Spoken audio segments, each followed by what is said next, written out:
दैवमात्मिकम् उत्तिष्ठोत्तिष्ठ गोविन्द उत्तिष्ठ गरुडध्वज उत्तिष्ठ कमलाकान्त त्रैलोक्यं मङ्गलं कुरु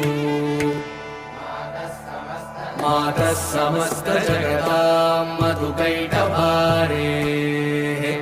वक्षो विहारिणि मनोहर दिव्यमूर्ते श्री स्वामी निश्रित जनप्रिय दानशीले श्री वेंकटेश दयिते तव सुप्रभातम् तव सुप्रभातमरविन्दलोचने भवतु प्रसन्नमुखचन्द्रमण्डले विधिशङ्करेन्द्रवनिताभिरर्चिते वृषशैलनाथदयिते दयानिधे।